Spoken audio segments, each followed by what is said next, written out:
kinds of weird things happen. I believe they had second sight. Are any of you familiar with second sight? They believed that birds, if they got close to the house, or if one got in your house, heaven forbid, it was a sign of death. So before great-grandma and grandpa died, I was living in the dorm, and just outside my window, there was a ledge over the entrance to the cafeteria downstairs. And a dove stayed out there a long, long time, and I would see it. It was just right by my bed, you know. And they died soon after that. You know, I don't know whether there's anything to it or not, but we have several instances in our family of birds appearing. Even DM's death, my mother's second husband. There was a bird outside Mother's window. I saw it. And she said it had sat there and looked up at her when she was washing dishes. And after DM died, the bird was gone.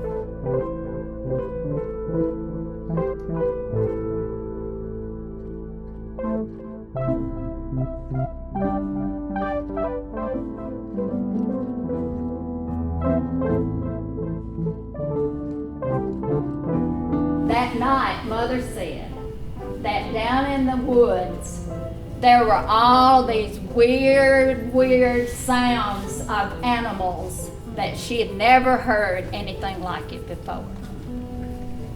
And of course, Mother would tell me that when she was living with me and scare me to death. Aunt Mamie was, I always thought she had what people call second sight. And Mother sort of had it. And at times in my life I've had, and I'm not exactly that, it's more like ESP for me. Because when I was in college, you know, we didn't have phones in our rooms. We had a phone in the rec room.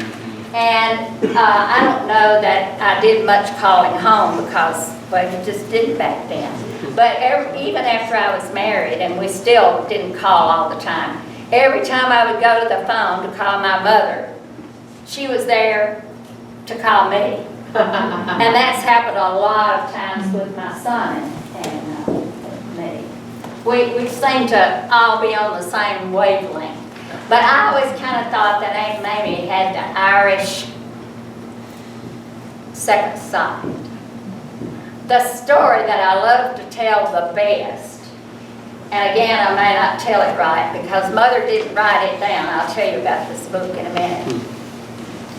Uncle Emery died first, and he was ill, and I believe he was in the hospital in Birmingham. I think he may have had lung cancer. Did you think that's what he had? I don't remember. But Aunt Mamie said that she went to bed one night, and she was asleep, sound asleep, and she woke up, and she saw this black hooded figure walk across the foot of her bed. And for some reason, she didn't get up and start screaming like I did. She said she went back to sleep, and she slept a little longer. And the next time she woke up, she saw the white-robed figure walk across this way.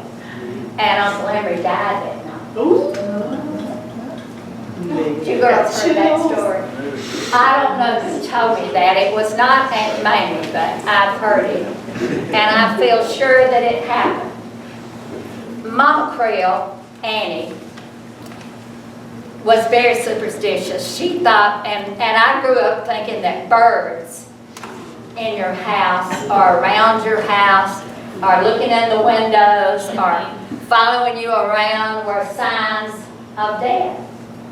I was walking one day this week and this little bird was hopping along with me and I thought, go away.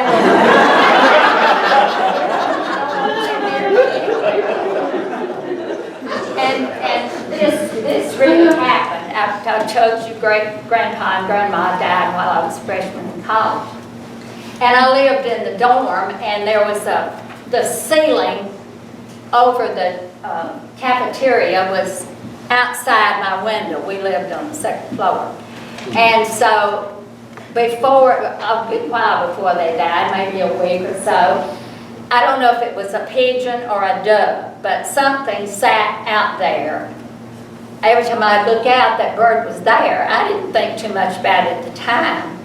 But then when I found out they had died, I said, that's why that bird was there. And I never did see it anymore. And then Mother wrote, some of you may remember, let me see if I can find my notes here, because I wanted to read. Mother started writing in this book for my son. So if I read something and it says for you, she's talking about David, she's not talking about me. And she did not write on all the pages, and so I'm trying to remember things that I wanted. Well, I've got pages and pages of things at home that I remember, but I'm trying to add to this some. Let me see if I can find what I'm looking for here. I'm talking about the doves, aren't I? Let's see. Since we have the lights on, it'll be easier if I just read it. David, I told you all to tell me when I run out of time. Okay, you will. Mother wrote this. There's a grave in the Creel cemetery near Majestic, Alabama. That's just off I-65 before you get to Birmingham. That no matter what time of the year you go there, this grave will be covered with fern. And there is no fern anywhere else around the cemetery. The man in this grave didn't want any flowers on his grave, so I guess that's why the fern grows. This man is Dad Creel's uncle, so that would make him your great-great-great-uncle. This story is true because I've been there many times. It's his mother. And I've been there too, and I can't remember. It's called the Creel Cemetery, and it's only, there aren't very many graves there, and my great-grandpa's parents are buried there, plus Dad Creel's brother Walter. But that wasn't the one I meant to get anyway, but I wanted to read you that. We have the Creel Cemetery, and then we have a Reed Cemetery. The Reed Cemetery is Reed's Gap off of I-65. And apparently that's where the Reeds settled. There was a railroad that went through there. And Mother said that Great-Grandma Reed, Great-Grandpa Reed died when he was 49. And Great-Grandma Reed lived until just before I was born. So she would visit around with the children, and she would get on the train and ride it to down to Birmingham, or wherever near Birmingham, or wherever somebody lived, you know, that she could get to. Let's see if I can find what I want to read here. And Mother wrote this also. Mama Creel had two little invalid brothers. One was older than her and didn't live very long. The other one lived to be about 2 years old, I think. He was the youngest child. Anyway, Mama always referred to him as baby. The day before he died, she said there was. I didn't teach my mother grammar. There was two doves sat on the yard gate post. They would look toward the house and coo. That was a warning the baby was going to die. Some people do not believe in warnings, but I do. I've been warned many times, more times than one. Mama didn't like for my brothers to shoot doves, but they did anyway and still do. They eat them too, but Mama didn't, and I won't either. But Mama Creel really, she would shudder if she would see a dove near the house. Now, let's see. I'll go ahead and read about Grandma Reed. They're singing at County Line the third Sunday in October, I have to think. Was named the Reed Memorial. I believe it was 1919 when Great-Grandpa Reed died. Now, we were told that Great-Grandpa Reed was taught Sacred Heart, but as far as I know, the only teaching that he ever received was from Tom Detson. At least that's what Aunt Edith wrote about. Of course, Mother was just 2, I think, when he died. Well, she would have been, because she was born in 17. So anyway, Great-Grandma Reed, I think, had throat cancer. Some other wrote this about her. Great-Grandma Reed died just before the memorial singing in October of 1935. At that time, we sang Saturday and Sunday. All that fall, Grandma said she was going to the singing. She did. She was carried in a hearse and was buried on Saturday of the singing. At that time, this is the best story. At that time, I lived in the house where your mother was born, just a short distance from Daddy and Mama. While they were gone to, she kind of gets this mixed up, but anyway, Great-Grandma was sick, and so Mama and Daddy Creel would go see about her wherever she was. I don't know where she was living at the time. But she said at that, let's see, while they were gone to visit Grandma, I did some baking for the singing dinners. My front door was open, but a little bird flew down the chimney and flew all around the room singing and looking at me. Then it went back up the chimney like it came in. Then I went up to Mama's house to check on the children. That's her brothers and sisters, I guess, that were at home by themselves. And while I was gone, the dog got in the house and sat down on a stack of pies that I had baked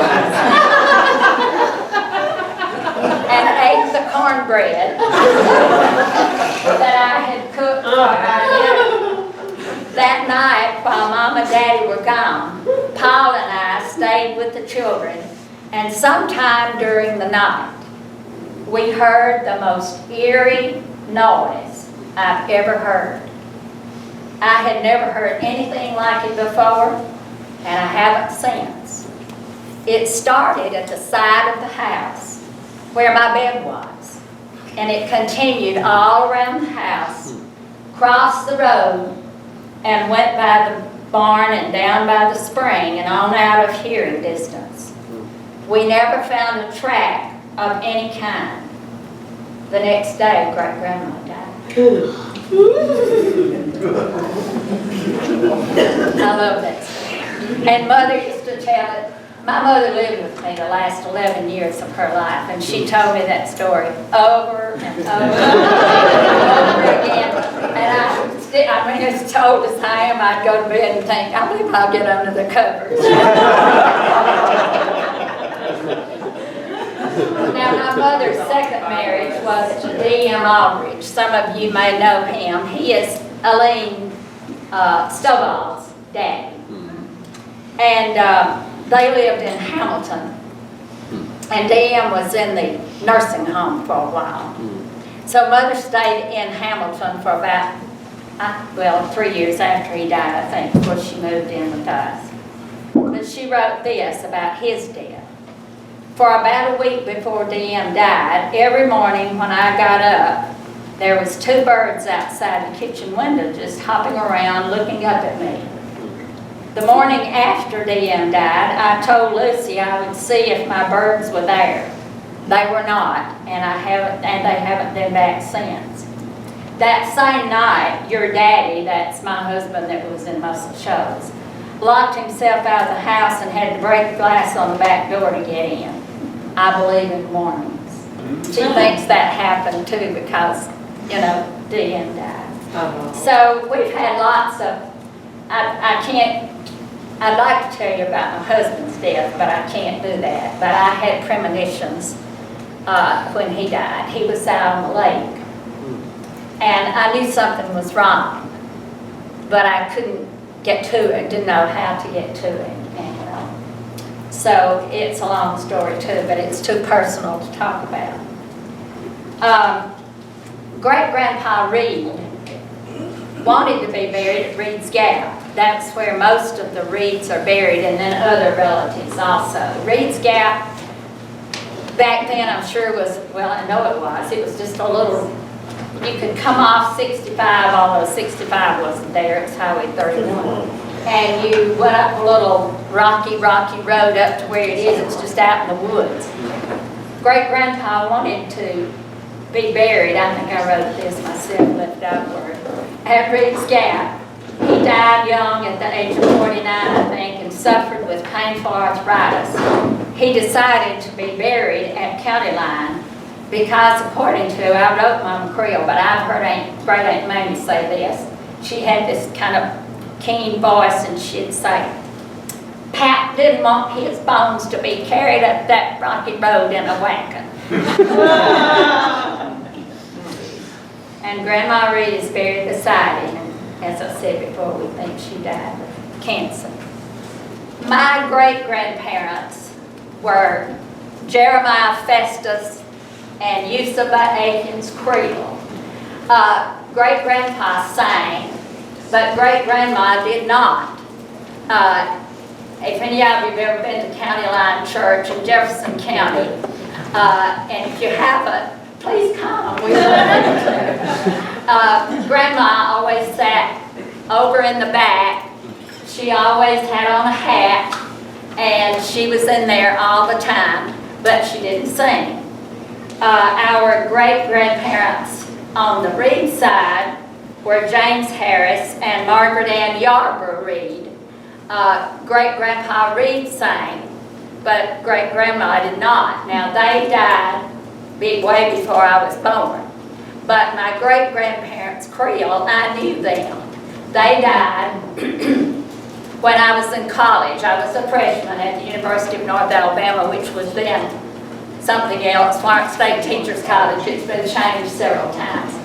And I rode the Miss Alabama home from Florence to Jasper for somebody to pick me up to go to the funeral, which was a singing, of course. And as I recall, that is the first time that I had actually been to a funeral where we had Sacred Heart singing, but maybe I went to others, I just don't remember. I think I was 19. Can you hear me okay? Yeah. They are buried at Liberty Cemetery in Jefferson County. And I think it's in Jefferson County, is it? You girls have to help me out. And I tell you ahead of time, I'm not afraid, I just have a tremor. And when I get excited, it gets worse. Anyway, after the service was over, about all I can remember is the cemetery is just very close to the church. And we followed the coffin out to the cemetery, and we sang all the way out there, of course, which is just a great memory to me. Now, great-grandma and grandpa Creel died on the same day. And I think I've been telling the story wrong all these years, but nobody knows the difference. Great Aunt Dilly, that was Daddy Creel's, Granddaddy Creel's sister, told me one time I wasn't telling the story right, but I told all my students, so it doesn't matter. Great-grandpa died first, and then about 6 to 8 hours later, she died also.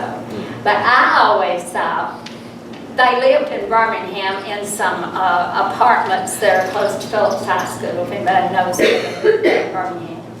In an apartment, and I always thought that after Grandpa died, that Grandma got on the bed and turned her face to the wall because she didn't want to see him carried out. Now, I don't know, I probably made that up, but it's a good story.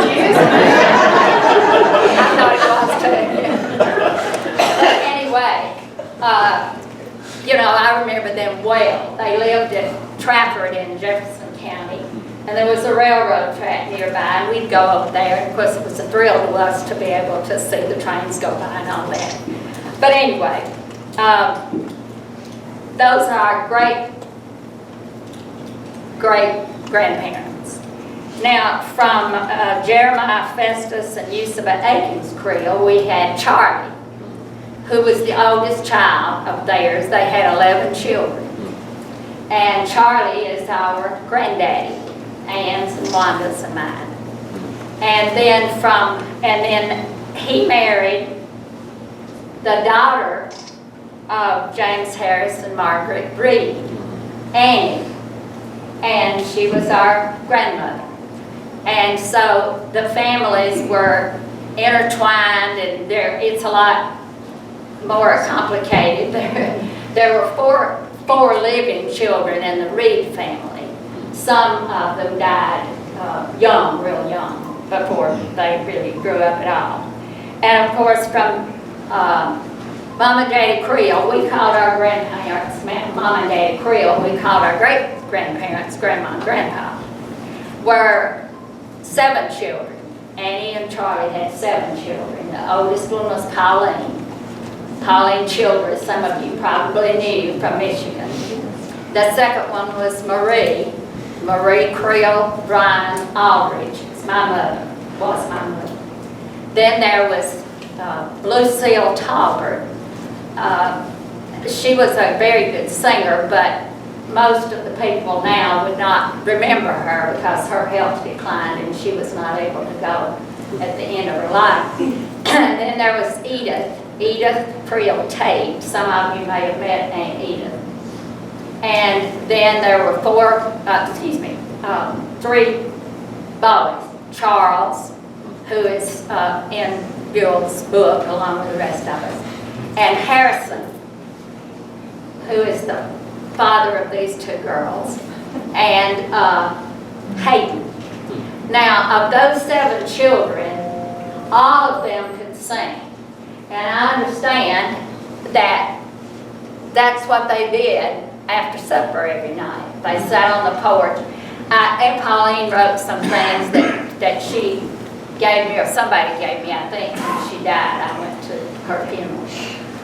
And she said that they would sit on the porch and sing, and that if anybody drove by, they would stop and listen to them sing, because there were so many of them they could sing all the parts, you know. And then all of us, we were all, I guess, born singing. I mean, I've not been trained except by my mother and my grandmother and everybody else that would correct me when they wanted to. Which, of course, no one questioned when we were growing up, because their law was law, whatever it was. I mean, it's just, you know, this is just the way it is, and you didn't have any questions. But I'm sure I'll wander, I'm sorry, because I wish you could see the pictures.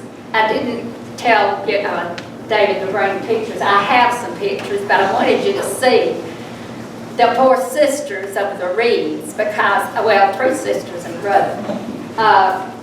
Their picture, I just love it, because they're all so stern and stiff, you know, just, but they weren't really like that. They were a lot of fun. But, you know, people didn't smile a lot when they made pictures a long time ago, it seemed, or maybe it wasn't a popular thing, I don't know. But even my mother, as beautiful a smile as she had, sometimes in her pictures, she's not really smiling. She's just kind of stern looking. And of course, I have been known to be called stern. And, many times. Now, of these 7 children, the Creels, of these 7 children, as I started to say a while ago, everybody could sing. But my mother was the only one of the 7 children that stayed with Sacred Harp her entire life. That's all we ever did. I wrote somewhere that I learned to sing out of desperation. I had to go to the singing. I had to sit there. I had to be quiet. I could not go outside for any reason, form, or fashion unless it was recess or lunch. And so you just sing if you have a voice. Now, Harrison, these 2 girls' daddy, their family, I give them all the credit for keeping our family going, because all 4 of his children sing, and they go and they enjoy it. They go together, and they're responsible for the creoles that are now well known. I can't go as much because I live so far away, and I'm old and I can't drive by myself at night. But I really admire Harrison's family. Now also Aunt Edith's grandson, Ken Tate, that you know, and some of her children, they all can sing. But Harrison's family have really, their whole family has always, their mother was a singer too, the Calvins. So I really am pleased that they're keeping this going. And then Cindy, my cousin, their sister, of course you all know Cassie and her daughter, and so they are the future of the Creoles and the Reeds, and I'm very proud of them, and I'm proud to be able to say that in a group, because sometimes they don't want me to brag on them. Now, back to when I started singing. I've been told that, see, Harrison and Hayden, the two younger boys, were just a few years older than I am. Hayden was 6 years older, and Harrison was 8, I think, and Charles was 10, because mother was the second, and she was married first and had me when she was young. And I've been told that when I was born, I guess as soon as mother was able to take me somewhere, they put me on a pallet, and that they fed me watermelon juice in a bottle. I don't know if that's true or not, but that's what I've been told. I think Hayden was the one that was supposed to have done it. These guys were a lot of fun when they were growing up. I wish I could remember all the things I'm supposed to know. I guess I learned to sing. Mother, every Saturday afternoon, we would get our food ready to go to the singing, whatever it was we had to prepare the day before. Or, of course, if it was a 2 or 3 day singing, sometimes you had to prepare early, but I mostly remember on Saturday afternoons after we prepared our food, and all the kids had a bath. Now there were 3, I have 3 siblings. One is deceased, one is adopted, and my brother and I are the only ones left in our family. My brother is Jerry Ryan, who lives in Texas. Some of these Texans know him. He sings with them, and he sings. So he and I are the 2 in our family. And my son has gotten interested in the last few years, so I'm proud of that also. But anyway, Mother would gather us in the living room, and she would teach us a song to sing the next day or wherever we were going. And I would go and I would just sit there, and I'd be so afraid somebody was going to sing it, call out the number of that song, because then I don't know what I would sing next. I guess we could sing other things, I don't know.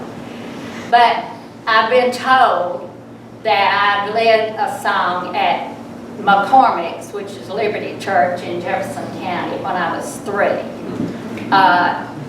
I don't know if I remember it. I can remember standing on the table. And I didn't like that, but I never said anything. And so, that was our routine. We prepared our food, we practiced our songs, and then Sunday mornings you had to get up very early because we had to go wherever we were going to go. Now, Mother used to talk about how they went in wagons, and of course, I guess we always had a car as long as I don't know, but they traveled. Imagine what it was like for them growing up.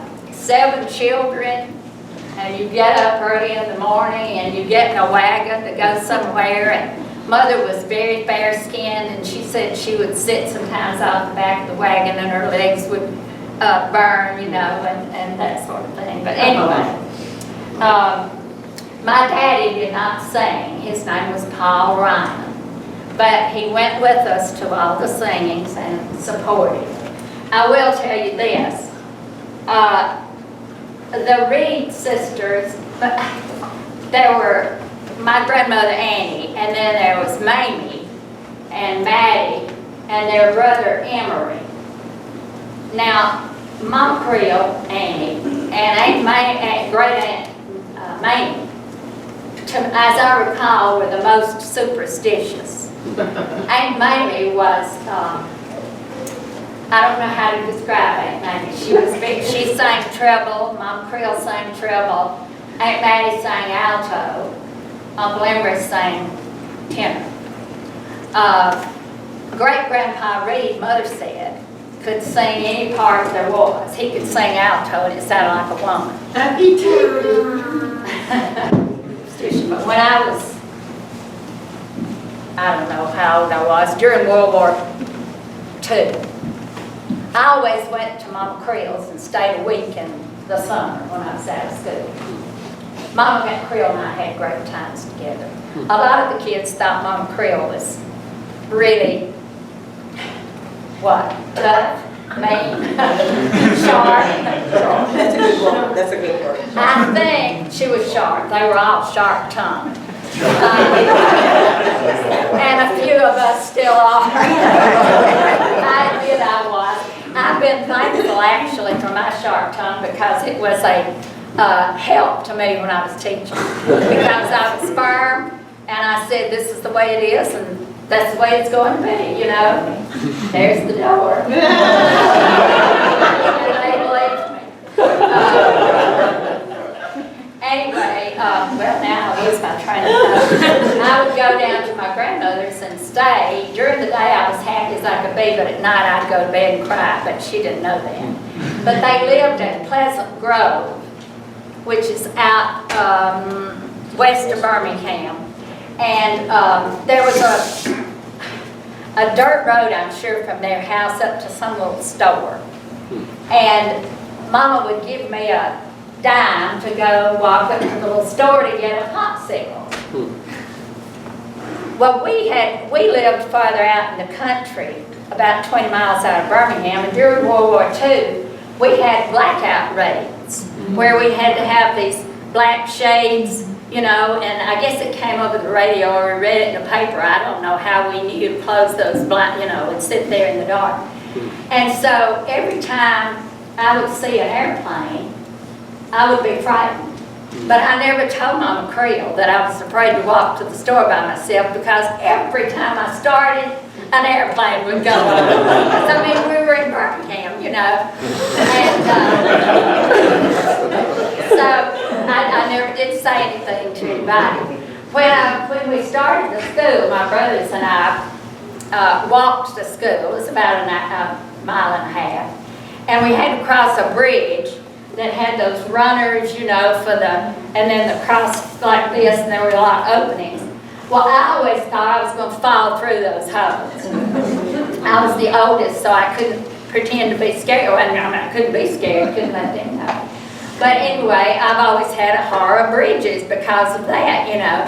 When I moved to Florence, it was very hard for me to cross O'Neill Bridge until I got used to it, you know. I mean, it was just something in your mind. But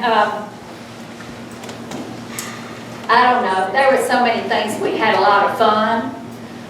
Harrison was just so much fun. And this is That's the picture. this is 1984 when they got together for the recording. Right. Would one of you want to tell about Charles getting offended? I will. I hope I know this correctly, but I'm not sure. We all met together on a Saturday before the Singing at County Line on the second Sunday in April. We decided we wanted to make a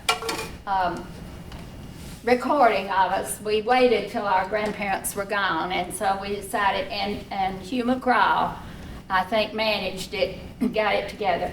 And Mother said that Uncle Charles had practiced and practiced and practiced keying the music because we wanted it to be totally family.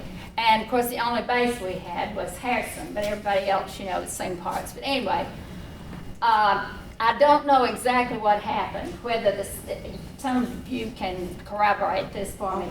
When we started, Uncle Charles had been practicing with us a couple of times. okay, he had and keying the practiced music. too, okay. And he thought he was going to get to key the music. Well, I which we thought he did was too. going to also. Yeah. Well, and he thought he was. And he going to. Yes. And so I don't know if he started keying, Aunt Maddie and but it was Aunt Maddie Mamie. asked Hugh to key the music for us. It was Aunt Mamie that asked her, wasn't it? Yeah, after it got started, Aunt Mamie, her tongue was very, very sharp. And she said, Hugh's going to key the music. And so Uncle Charles got up and left. And he told us that he went down to the cemetery, which is just down the road from the church, to talk to Mama.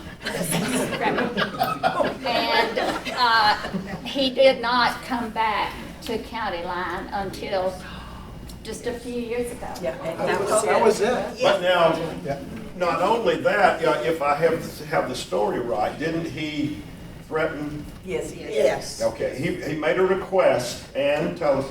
He said if we put his name Oh, I anywhere forgot on that. it, and if we use that picture with him on it, he would sue us.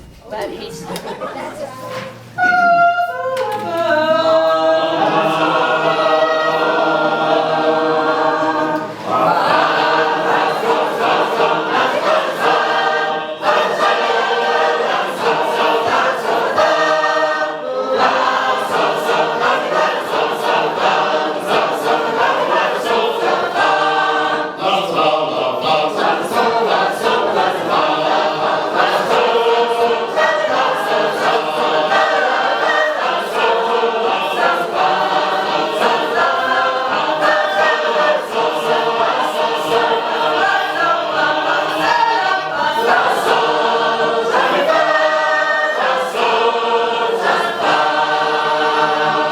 will you indulge me? I'm sorry, I'm a Creel, and I want to sing it a little bit faster.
I'm sure there are more stories that I knew them, but I'm sorry that I thought when Mother was telling me things I could remember them forever and ever. But believe me, if you have good stories, or any stories, and you want somebody to know what they are, write them down, because I learned the hard way. And I'm so sorry, because there's so many good things I could tell.